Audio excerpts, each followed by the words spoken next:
The most popular Bible verse today just might be Jeremiah 29:11.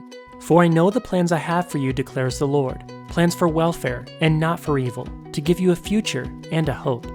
Jeremiah 29:11 is popular because God seems to be promising Christians a good life here and now. But Jeremiah 29:11 may have something else in mind. We know this because the verse before it, Jeremiah 29:10, links this promise to a specific moment in history. When 70 years are completed for Babylon, I, God, will visit you, Israel, and I will fulfill to you my promise and bring you back to this place.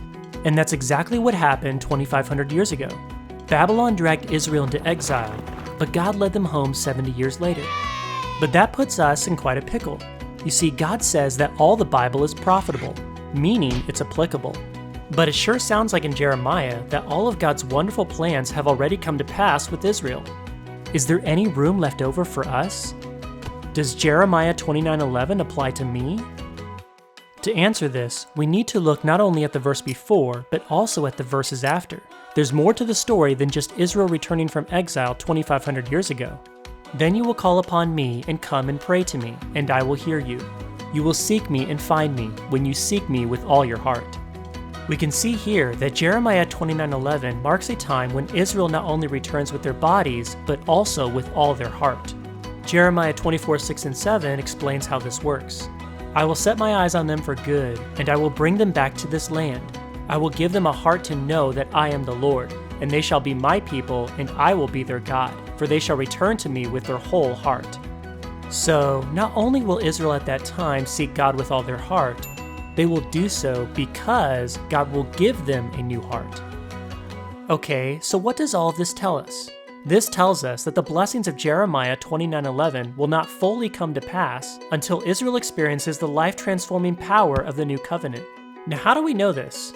Jeremiah 24:7 showed us that Israel will only really return from exile when God gives them a new heart. This new heart is the trademark of the new covenant.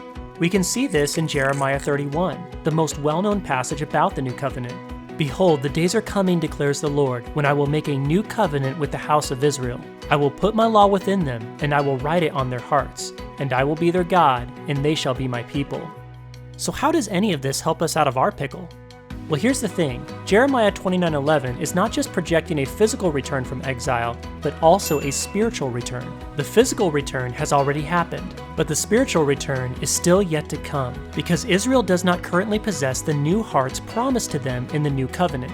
Jeremiah 29:11 then must be promising them something more than a 70-year reunion, and it is. It's also envisioning their homecoming in heaven.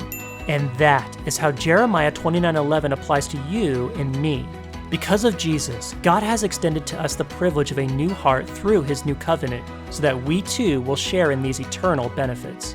And so, Jeremiah 29:11 turns into a wonderful promise to you and me that God will one day bring all of us home, to enjoy a bigger welfare, a better future, and a brighter hope.